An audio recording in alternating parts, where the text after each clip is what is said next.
নমস্কাৰ আপোনালোক সকলোকে স্বাগতম জনাইছো মোৰ চেনেলৰ অন্য এটা ভিডিঅ'লৈ। আজিৰ ভিডিঅ'টোত হ'বলগীয়া এডি আৰইৰ এছএছসি আৰু বহুতো পৰীক্ষাৰ বাবে কেইটামান অতি গুৰুত্বপূৰ্ণ প্ৰশ্ন উত্তৰ লৈ আহিছো। গতিকে বলকচোন ভিডিঅ'টো আৰম্ভ কৰোঁ।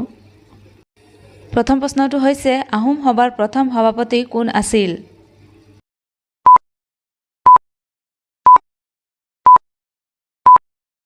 উত্তৰটো হৈছে অপশ্যন ক পদ্মনাথ গোহাঁই বৰুৱা আছিল আহোম সভাৰ প্ৰথম সভাপতি। ২ নম্বৰ প্ৰশ্নটো হৈছে অসমৰ স্বৰাজ দলৰ প্ৰথম সভাপতি কোন আছিল?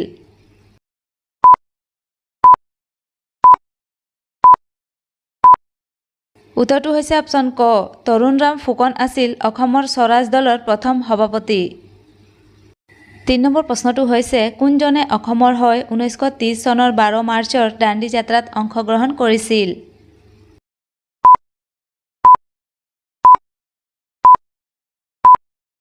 উত্তৰটো হৈছে অপশ্যন ঘ লীলাধৰ বৰুৱা অসমৰ হৈ ১৯৩০ চনৰ ১২ মাৰ্চৰ দাণ্ডি যাত্ৰাত অংশগ্ৰহণ কৰিছিল। ৪ নম্বৰ প্ৰশ্নটো হৈছে কোনটো সংগঠন অম্বিকাগিৰি ৰায়চৌধুৰীয়ে প্ৰতিষ্ঠা কৰিছিল?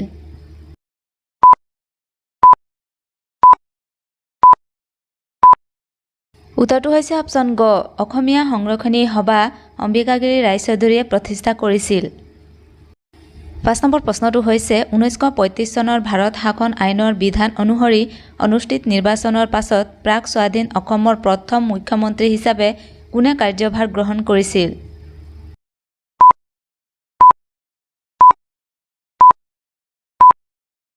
উত্তৰটো হৈছে অপশ্যন ক ছাৰ মহম্মদ ছাদুল্লাহে গ্ৰহণ কৰিছিল। ৬ নম্বৰ প্ৰশ্নটো হৈছে ছাৰ মহম্মদ ছাদুল্লাৰ পৰৱৰ্তী মুখ্যমন্ত্ৰী হিচাপে ১৯৩৮ চনৰ ১৯ ছেপ্টেম্বৰত কোনে কাৰ্যভাৰ গ্ৰহণ কৰিছিল?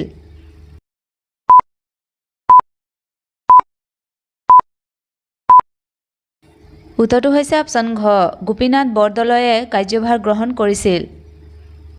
৭ নম্বৰ প্ৰশ্নটো হৈছে কোন দিনটোক সমগ্ৰ ভাৰতবৰ্ষতে পূৰ্ণ স্বৰাজ দিৱস বা পূৰ্ণ স্বাধীনতা দিৱস বা গণতন্ত্ৰ দিৱস হিচাপে পালন কৰা হৈছিল?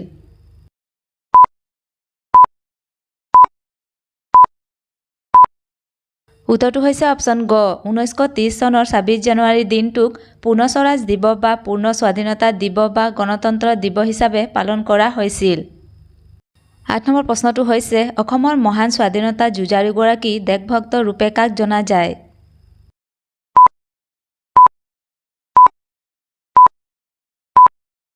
উত্তৰটো হৈছে অপশ্যন খ তৰুণৰাম ফুকনক দেশভক্ত ৰূপে জনা যায়।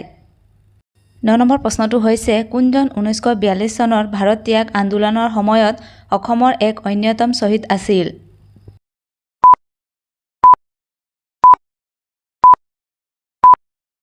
উত্তৰটো হৈছে অপশ্যন ঘ ইয়াৰে আটাইকেইজন আছিল। ১০ নম্বৰ প্ৰশ্নটো হৈছে APJ আব্দুল কালামে লিখা গ্ৰন্থখনৰ নাম কি?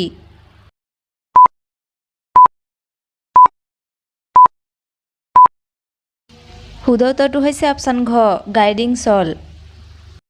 ১১ নম্বৰ প্ৰশ্নটো হৈছে শালিমাৰ দ্য ক্লাউন গ্ৰন্থখনৰ ৰচক কোন?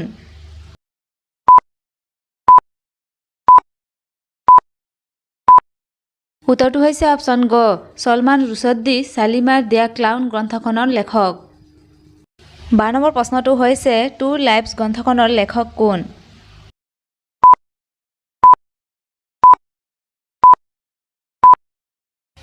শুদ্ধ উত্তৰটো হৈছে অপশ্যন ক বিক্ৰম ছেঠ টু লাইফছ গ্ৰন্থখনৰ লেখক।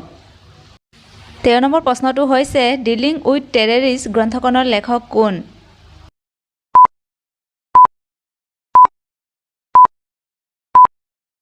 উত্তৰটো হৈছে অপশ্যন ক ফিল ৰিচ ডিলিং উইথ টেৰৰিষ্টৰ গ্ৰন্থৰ লেখক। ১৪ নম্বৰ প্ৰশ্নটো হৈছে হৰগোবিন্দ খুৰানা তেওঁৰ কি কৰ্মৰাজিৰ বাবে জনপ্ৰিয় হৈছিল?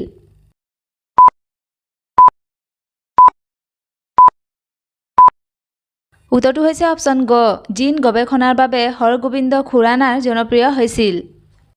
১৫ নম্বৰ প্ৰশ্নটো হৈছে ১৯১৬ চনত মাদ্ৰাজত হোম ৰুল আন্দোলন কোনে আৰম্ভ কৰিছিল?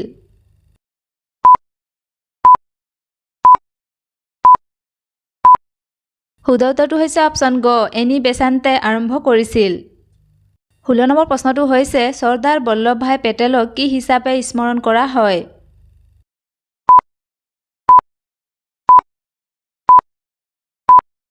উত্তৰটো হৈছে অপশ্যন গ ভাৰতত ৰাজনৈতিক একতা অনা ব্যক্তি হিচাপে স্মৰণ কৰা হয় 17 নম্বৰ প্ৰশ্নটো হৈছে ভক্তি আন্দোলন কোন গৰাকী সন্তই আৰম্ভ কৰিছিল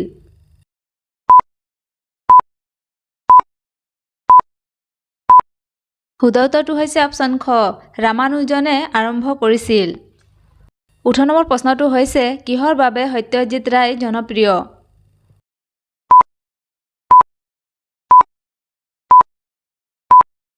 উত্তৰটো হৈছে অপশ্যন ঘ চলচ্চিত্ৰ নিৰ্মাতা হিচাপে জনপ্ৰিয় 19 নম্বৰ প্ৰশ্নটো হৈছে কংগ্ৰেছ খিলাফত স্বৰাজ দলৰ প্ৰতিষ্ঠাতা কোন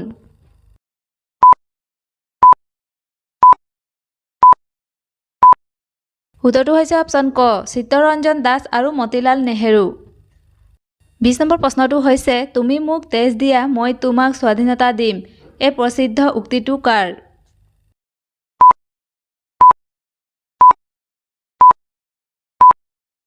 উত্তৰটো হৈছে অপশ্যন ঘ সুভাষ চন্দ্ৰ বসুৰ 21 নম্বৰ প্ৰশ্নটো হৈছে কাৰ দ্বাৰা খিলাফত আন্দোলন আৰম্ভ হৈছিল